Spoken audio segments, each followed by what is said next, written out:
Hello, good morning. Good to see you all. Welcome to day 3 of NeoCon. I'm Jen Mason-Garb, the Executive Director of AI Chicago.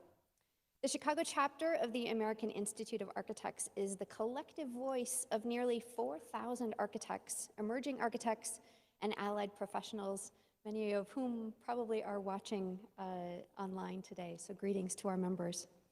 A heartfelt thank you to the NeoCon team and the Merchandise Mart team for all their efforts in putting together this year's conference. On behalf of AIA Chicago, we are so very pleased to be hosting today's keynote address from an AIA Chicago member who represents both the architecture and the interiors perspective of our design world. Jackie Koo, AIA, IIDA, NOMA, and LEAD AP, is the founding principal of Koo, an integrated architecture and design practice based here in Chicago. Koo's diverse portfolio is grounded in hospitality and the desire to create a specific identity for each project. The firm designed the recently opened Sable Hotel, which is a curio collection property on Chicago's historic Navy Pier, and they provided both the architectural and the interior design services. This year, Koo also opened the Altgeld Family Resource Center on the city's far south side. It's a mixed-use building that includes a child care center, public library branch, and community meeting space.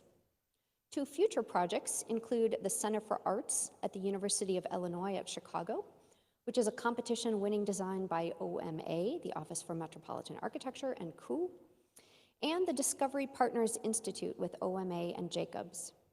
It's a new development along the south branch of the Chicago River. In 2020, the Chicago Tribune named Jackie a Chicagoan named her Chicagoan of the Year in Architecture, and this year, Crain's Chicago Business named her on its list of notable women in construction. And just this past year, Koo was also appointed to the new Committee on Design, which is a 24-person review board created through the city's Department of Planning and Development, charged with reviewing significant architectural projects for design excellence. It's my pleasure to welcome Jackie Koo today, who's going to share stories about her professional journey and the growth of her practice. Welcome, Jackie.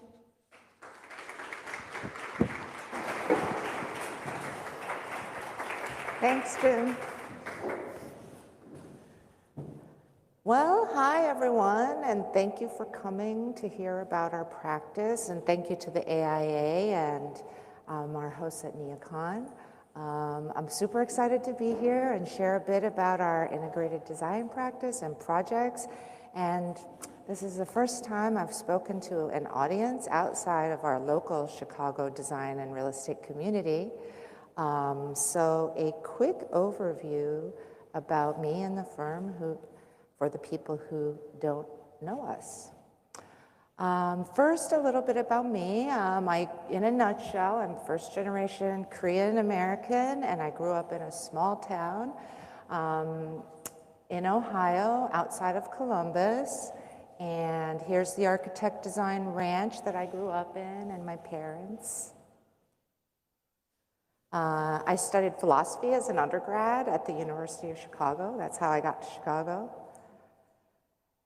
And then after experimenting with a lot of different jobs, I went to the University of Illinois at Chicago, where I received a Master of Architecture degree and started working for various firms for about 15 years. So I started Koo in 2005, which is pretty late in my career by industry standards.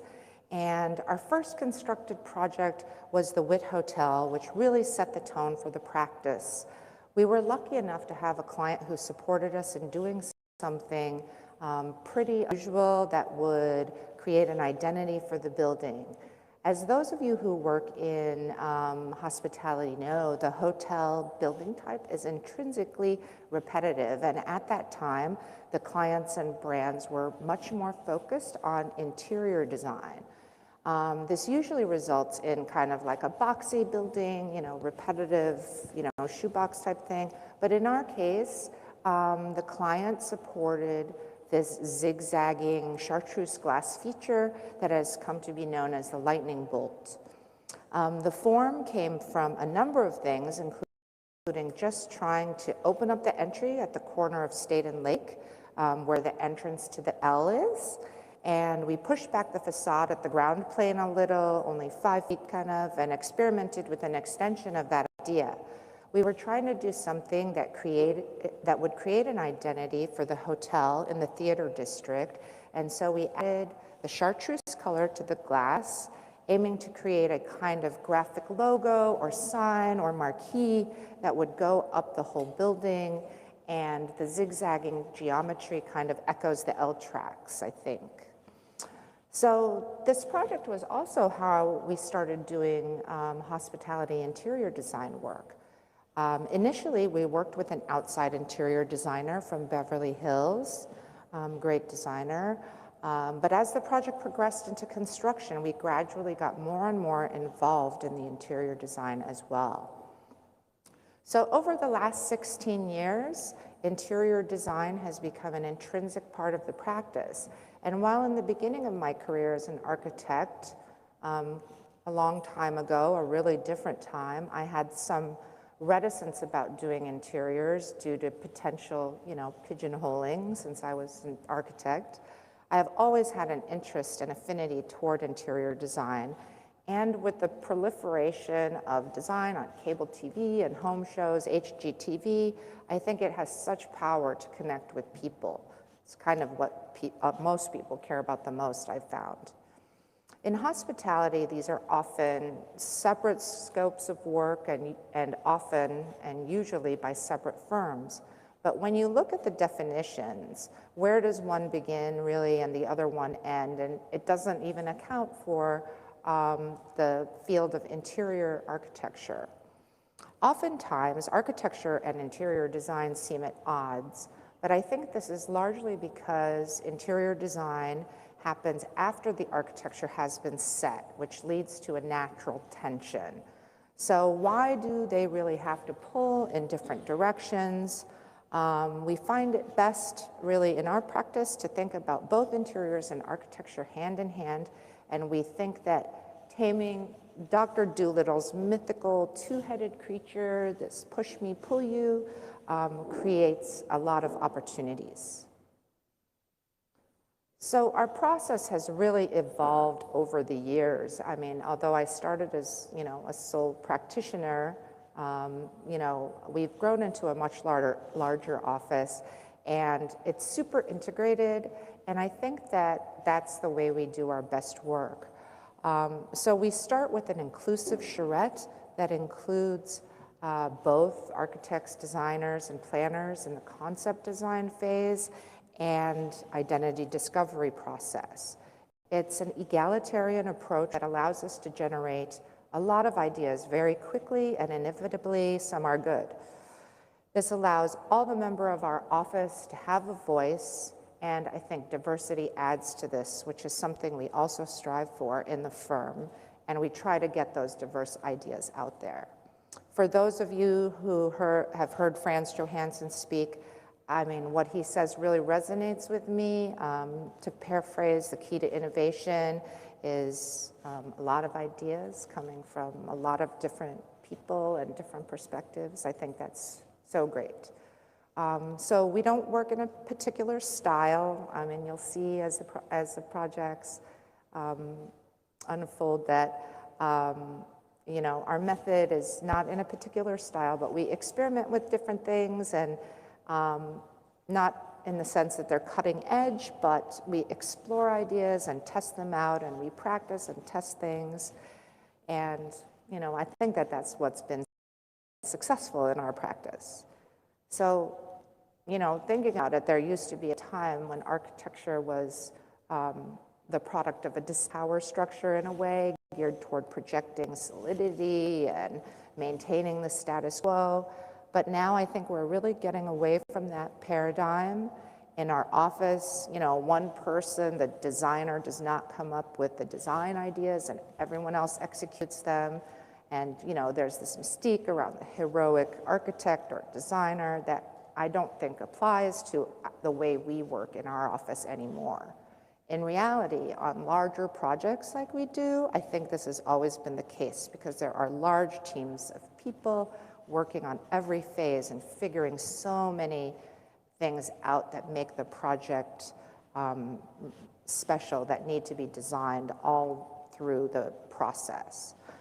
So for what we do, the key is to walk in the same direction. The shared conceptual design process is the best way to create shared goals, not only with the design team, but with the client and consultants. So even though it may be kind of like a multi-headed animal, which is pulling in different directions, I think that you can make the animal walk kind of sideways in the same direction. And another way to think about this idea, which I discovered recently, is kind of the hive brain concept, which on large scale projects with big teams is kind of what happens anyway. So for the Sable at Navy Pier, we were hired to do both the architecture and into design. Of course, in this iconic location, our project had to start with its unique position on the pier. And because of the 1909 Burnham Plan of Chicago, which called for reclaiming the lakefront for the public, the Sable on Navy Pier is probably the only hotel that will be able to be built there, be built in a location on the lakefront where you can look back at the city and capture our postcard skyline views. In our charrette for this process, Megan, one of our interior designers, brought up this image, and it became the primary organizing principle for both the architecture and the layouts for the guest rooms. And there's also the connection with the Chicago Bay window, I think. That wasn't really part of the charrette, but it kind of became, a connection that we found. And you can see here how it manifested itself in the architecture. The Chicago Bay pictures were more vertical. We wanted a low slung profile, a strong sense of horizontality, keeping with the pierscape. And we had height restrictions. And so our interpretation of this feature staggered the windows from floor to floor. And it's hard to see here, but the form alternates between orthogonal and slightly angled profiles oriented toward the city that creates a kind of board pattern. You can see the window seats in some of the rooms above. This created an interesting facade as well as kind of a unique moment in the standard king room. Its drapery created kind of a new sort of space. Drapery, ugh, just generally. Very hard. Here's the plan, and you can see the corner, the window box. And here's another version of the window box in the double queen room, a little slimmer, didn't have as much space, and its plan. And in the 2 bay suites, the desk occupies one of the window boxes. So working in the same direction was imperative for some of the most interesting design features on the project, I think. A shower that looks like a sauna, which is with its concealed linear drain, or the recessed hoat closet that's like a built-in on a boat, made by the case goods manufacturer, but installed by the GC. And in renovations and adaptive reuse in general, I think the shared vision is so critical because of the constraints of the existing space. In the lobby at Navy Pier, we had to accommodate the wide ductwork that serves other parts of the pier. You can see kind of like that blue, wide, dropped portion that is a giant ductwork. So in this case, we put the front desk at the end and hid the offices behind. And since it's the entry to the lobby, we needed a moment. So we designed this flat chandelier. On the other side of the ductwork, we were able to pop up a little and created some coffers that also define the seating groupings and telescope-like column covers that reference our nautical themes that, you kind of have to do since it's Navy Pier, but hopefully in a more urban way. In this photo, you can see another piece that we worked on at the pier. At the very end, there's the Guinness Book of World Records 2019 largest rooftop bar at approximately 52,000 square feet. It's open all year round, and it's a combination of renovation at the historic part of the pier, plus the new addition of a permanent enclosure, which you can see in white, lightly atop the existing masonry terminal building. Here's the overall plan of the main part. We were trying to create a space to capture the views, light and air, open to the public, where anyone could feel like they were experiencing the city on a boat, but for the price of a cocktail. It was very challenging to create this transparent enclosure since we were building on 100-year wood piles.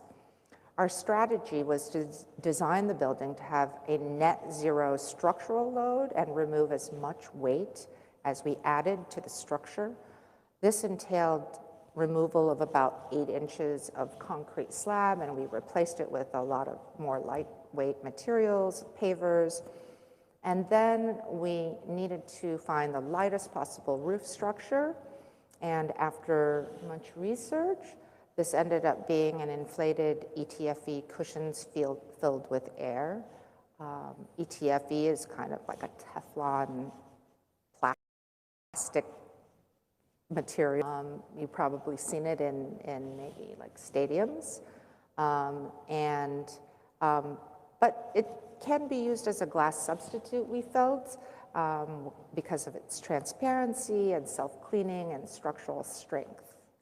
So the design of the space could so easily also have been compromised by lots of ductwork and mechanical equipment, but you can see on the left and right sides, our ductwork pops up from the mechanical units below and kind of adds to the design language and reads almost like steamship stacks or something like that. So we were very pleased this could fit in with our design language. And the main challenge really in designing this huge space was the scale and how to break down the scale. We had the new large ETFE enclosure and a sea of concrete on the exterior, for thousands of square feet.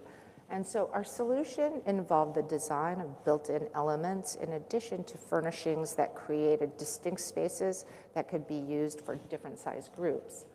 So you can see in the center, there's like a 60-foot bar, four-sided bar that in the middle, and then on the far left, there's boat-stitched banquettes at one end and a large reconfigurable sofa at the other end that really kind of create architectural elements in the space. On the exterior, 7 fire pits dot the exterior, and a Y-shaped planter referencing the intersection of the north and south branches of the river create a much-needed green space. So here you could see the boat-stitched banquette. The cocktail tables are fixed with movable poofs. And the fire pits are a great social opportunity. And the planter was designed, adds a lot of greenery. It's really much needed. But it was designed so that off-the-shelf sofas could kind of insert themselves into the planter, could fit into the notches. And there are also custom steel picnic tables at the perimeter with integral lighting hardwired into the slab. At night, the bar glows and the lighting and the mood reflects off the ETFE ceiling. It kind of transitions from day to night with a cool, different vibe. And at the exit, a custom designed, what we call the propeller wall, screens existing access doors to one of the pier's mechanical rooms. So we've been up there a few times, and the sunsets and skyline and fireworks in the summer on Wednesdays and Saturdays are really so great and made all our efforts so worthwhile. And we feel great when we see people use the space. So even on projects where we're not leading both parts, we take on a lot of the work where an integrated approach really matters. On this project, which is Hotel EMC2, part of the Marriott Autograph collection, kind of like a boutique branded lifestyle product, we led the architecture as well as the initial conceptual design for the Art Meets Science branding. We worked with the Rockwell Group out of New York for the interior design and completed the complex interior architectural elements. And the owner also participated in the design process and selected a lot of the art. The building is in a confined mid-block lot of only 60 feet wide by 120 feet deep. So it really essentially only has one facade because it's like an interior lot line building. So one of the things that we like to do in our architectural and interior design work is use pattern.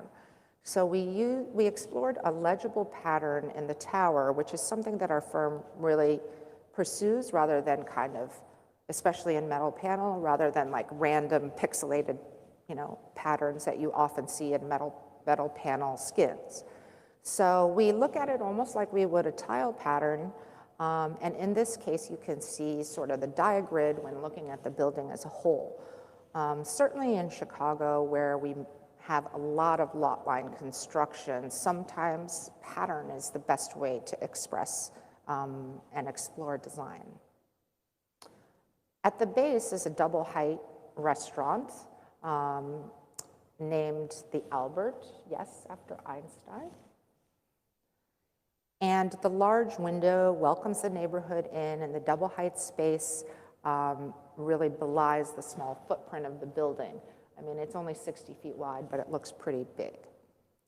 The bookcase wall was one of the most really challenging features of this interior design. So it does so many things at once. It not only creates atmosphere for the restaurant, but with its thousands of books and art selected by the owner, but it also encloses the stair to the second floor, so you can sort of inhabit the bookcase, so you can kind of see the second floor beyond.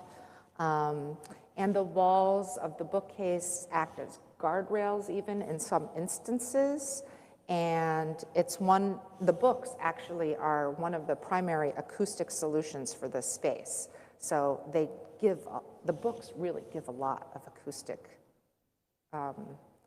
effect to the space.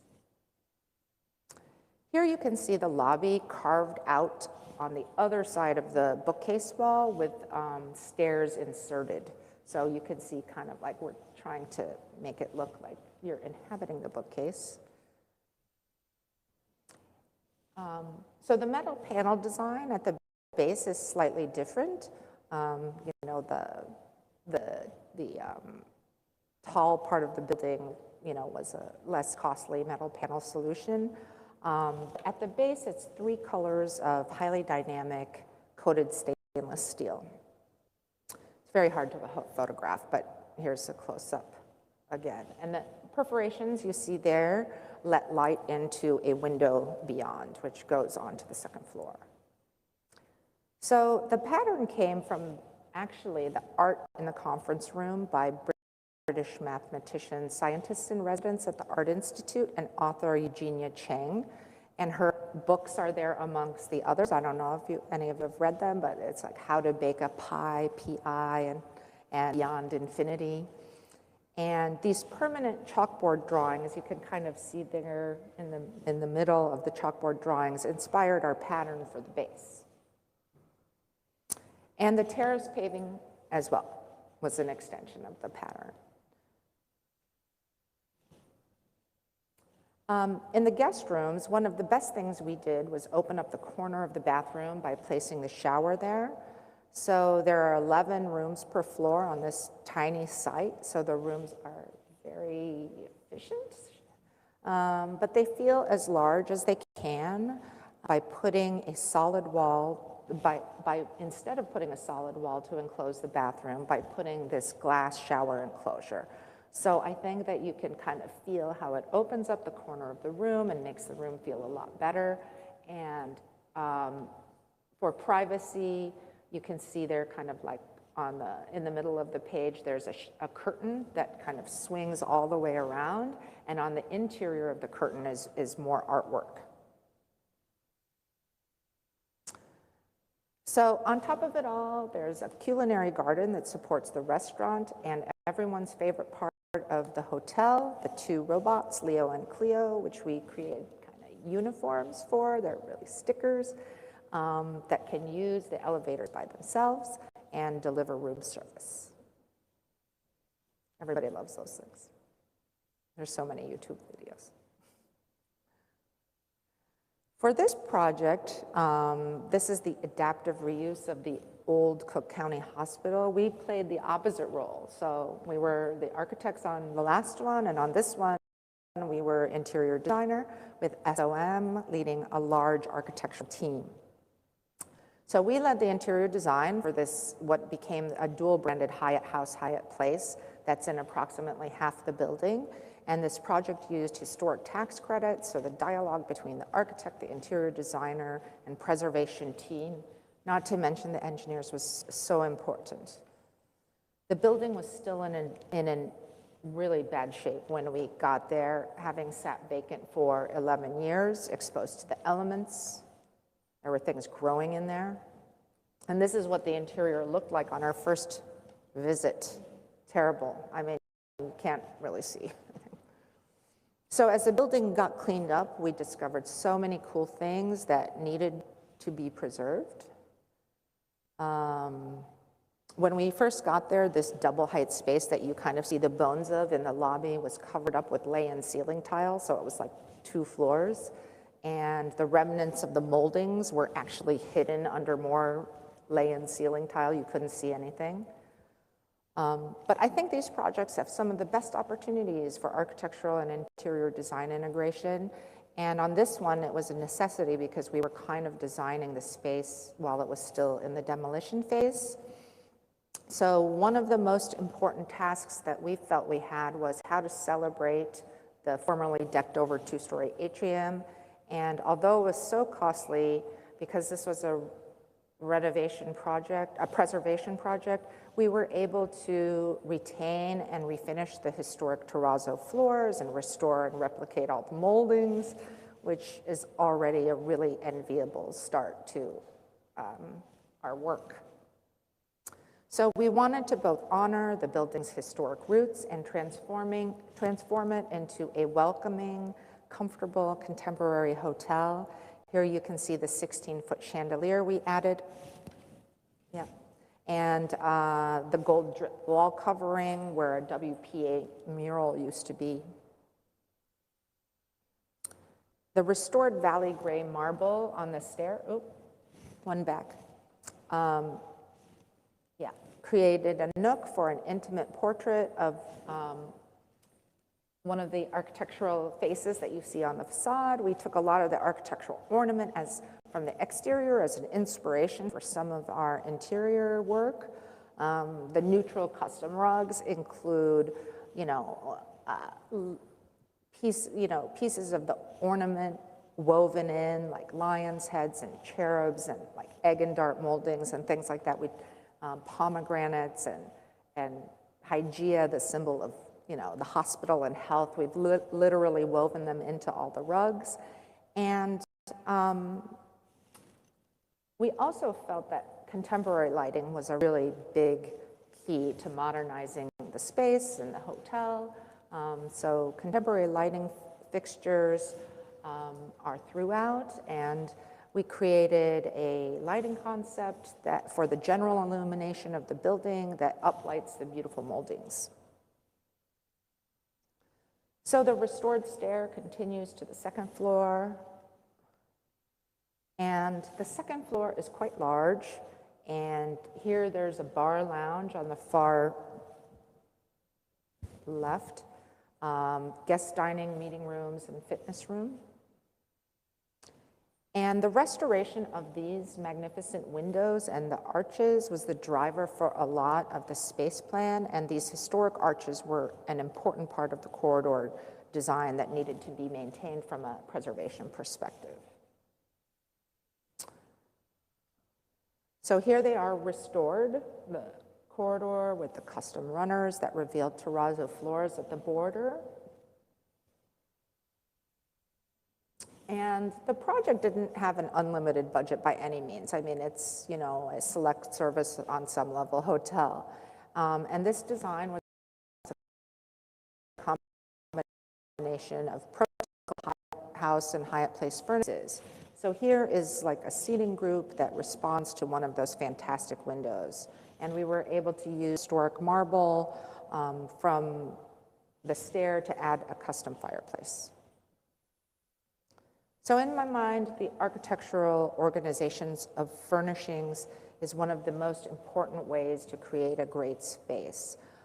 Seating groupings that take advantage of architectural features and create a dialogue with the space. So the building's architecture just creates so many great moments that really need to respond to the furnishings need to respond to that. And even in the prototypical guest rooms, there are many special moments. And another window treatment problem. Another guest room. So this is, while I've mostly been talking about our hospitality work, half our practice is focused on civic and public sector work. We love doing both types of work, and in my mind, the diversity of building types gives us more opportunity for the cross-pollination of ideas. What ties our work together, in my mind, is that we create spaces that are infused with the identity of the project, where we hope the users will feel inspired by our design. So this is the renovation and expansion of an existing childcare facility and reuse of a former food court that we completed recently. And here we explored how color can define space. We have also played with scales and shapes, utilizing the iconic kid house shape for the windows and kid house shape for windows and ceilings. And the wood we added to this space was not only warm and aesthetic, but it also served an acoustic function for the space. So those screams are a little muffled. Another project that Jen mentioned in her intro is the Altgeld Family Resource Center. It's a combination of a Chicago Public Library, community center, and childcare center.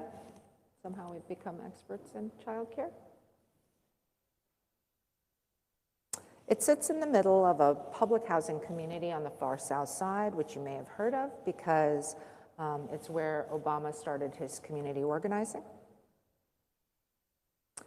And it's a LEED Gold Net Zero ready building, and we designed it to be a signal of something, that something new was happening at Altgeld Gardens. I think you're on it needs to go back one, I think. No? Oh, okay, maybe not. While also responding to the brick materiality of the neighborhood and the need for a building that had no front or back due to its location on this historic site plan. So the street layout in this development, in this public housing development, was historically protected also. So here's the plaza side of the building, opposite the front door to the library. So you can see kind of how how we've tried to not turn our back on the historic plaza, even though the entrance to the library is on the opposite side. So the three parts here are shown in the plan. The red is the library, the green is the community center space, and the blue, purple is the child care facility. So we solved the problem of not wanting to have a front or back to the building by thinking of the facade as a brick ribbon around the building. And we also carved out outdoor rooms from the middle of the building to create a protected outdoor reading room, as well as a play area in a secure and defensible space. Here's a view of kind of like the ribbon and brick, and an aerial of the outdoor play area, and some of its brick detailing.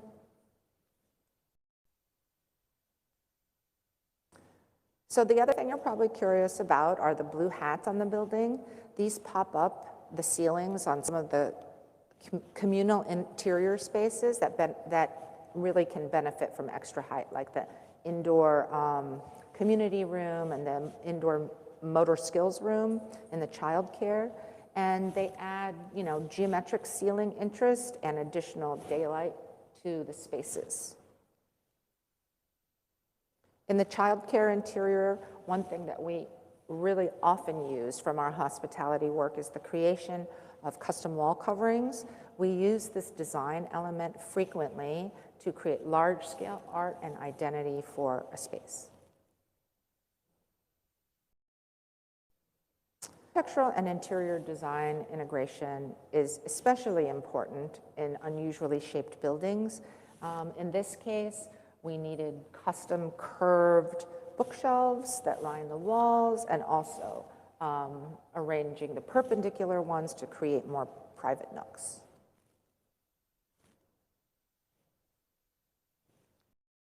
So finally, one of the latest projects that we've been working on is Surge. It's an esports stadium and entertainment concept. It's a new typology for us, but also there just aren't a lot of these kinds of buildings yet. For those of you who don't have a 13-year-old boy like I do and aren't familiar with esports yet, it's where individuals or usually teams play video games competitively on stage, and it's broadcast to millions on channels like Twitch and things of that nature. So this will probably amaze you, but it generates more revenue than any other sport aside from NFL football. If you still don't understand what I'm talking about, I highly recommend Googling the Saturday Night Live skit on esports with Chance the Rapper. That will explain it all. Here is an elevation view of the building. And aside from the stadium, there are also event spaces in here, concessions, offices, production and broadcast facilities, in addition to free roam virtual reality arenas. The building has kind of like that part on the left where it is an existing brick industrial structure and a precast addition with an illuminated faceted screen, similar in vocabulary to sports stadium architecture. That's with a twist. That's kind of what we were trying to get at. And the addition is essentially a windowless precast boxes, and which is needed for these digital facilities. So far, this is the project that our team has needed to be the most integrated because we are creating new things. And of course, everything is also around the robust technology of the venue. So due to confidentiality, I can't show you that much of what we're designing, but here's a peek into a couple of parts that we can show. And in this facility, there's so much customization and so much new criteria that the back and forth push and pull of the design process has been incredibly robust and fun. So one of the things that you see here are these gaming pods that we have designed, and these are movable, reconfigurable pieces. And their primary configuration is as depicted here in the round. They're like banquettes, but wired for sound and data, facing outward toward a two-sided video display screen so that people can watch you play when they're walking around, and in the center, an elevated platform for the winner's circle. It can be used for parties and tournament play, and other patrons can see, how you're doing and, whether you're winning or how good or bad you are. You can see the pods here in the center and how they really organize the room and are like the main feature and, kind of skirts the line between furniture and architecture. So this is the connection between the old and new parts of the building, and the red-orange stair connects to the upper level of the stadium, and you can see the stadium concourse kind of like at the bottom right. And this started with a narrative that Tyler, an architect on our team, came up with. And this is, I'll just read you a part of the narrative. And the year is 1948. Ambitious pinball and amusement game designer Archibald Ferdinand has never been satisfied with his work.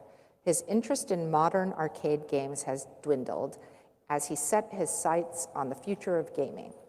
While his company continues to churn out standard issue gaming machines on the factory floor, Archibald locks himself into the office and begins his research as he attempts to predict what gaming will be like in the future. He very rarely leaves his office as he pours his time, money, and energy into what he believes is a breakthrough in not just gaming, but time travel. So we may not unlock the key to time travel, but we keep experimenting, and on behalf of our team at Koo, present and past, and the consultants and design partners we work with, thank you.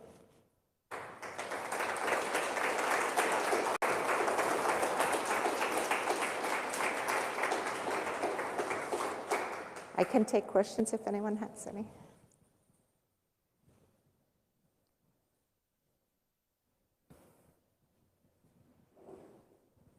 Hi there, thank you for a great presentation. I'm curious about branding. Do you partner with branding design agencies when you are, for instance, the DeWitt, or how is that, is the Oh client? my gosh, I'm not hearing because of the echo at all. I don't know if there's any way to, Can you hear me now better? a little bit, yeah, maybe. I- Oh, branding. Yeah. So we do often have a branding consultant. So on Navy Pier, it was Getty's who did kind of the branding of the graphic materials. But you know, we do a lot of the branding of our spaces internally as part of the architecture and design process. So like, you know, the signage for the building itself, a lot of times we just do the branding as well. Because it's so integral. I feel like all of these things, you know, become so much more meaningful and robust from a design perspective if they are integrated.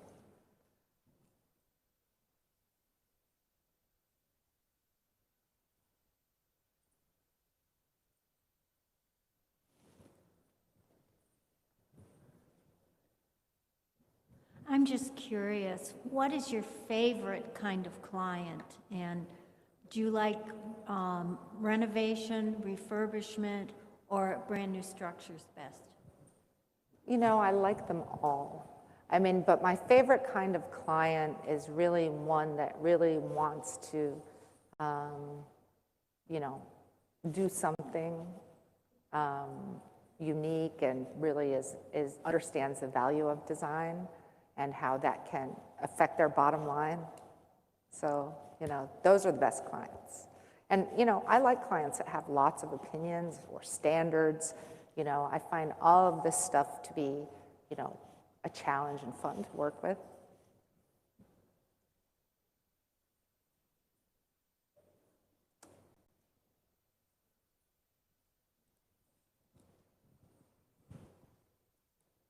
Hi. What's your ratio of like interior designers to architects at your firm? Like how many? Yeah, so, you know, the thing is that like they all do most of the stuff. So architects also do interior design at my firm, and some interior designers do architects. There's probably one of each that doesn't do it, you know, like one interior designer that really doesn't touch the architecture, and one architect that would never touch the interior design. So most of them are very fluid and flexible, and, you know, what's the difference on some level? I mean, other than, you know, the technical aspects, which, you know, the senior people in the firm definitely, you know, control the quality on that part.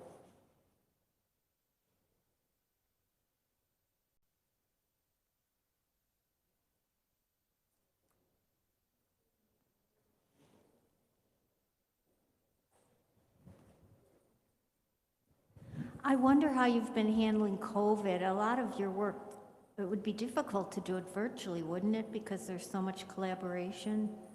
Oh yeah, the COVID times were not good.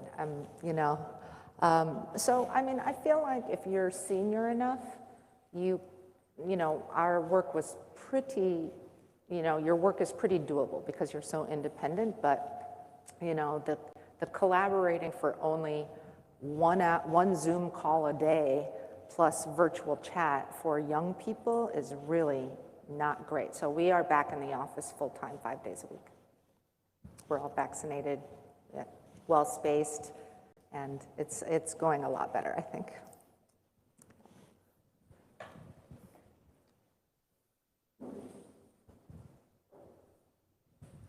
Thank you for your presentation.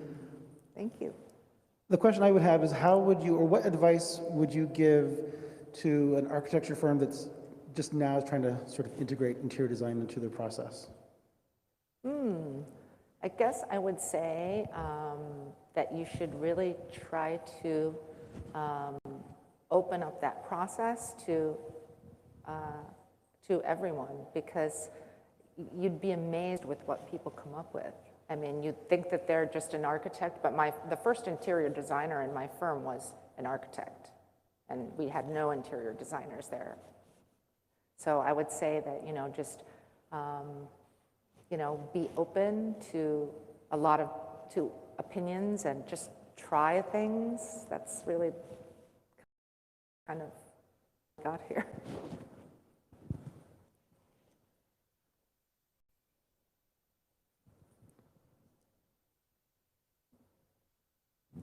Well, thank you, everyone. Have a great day. Safe travels.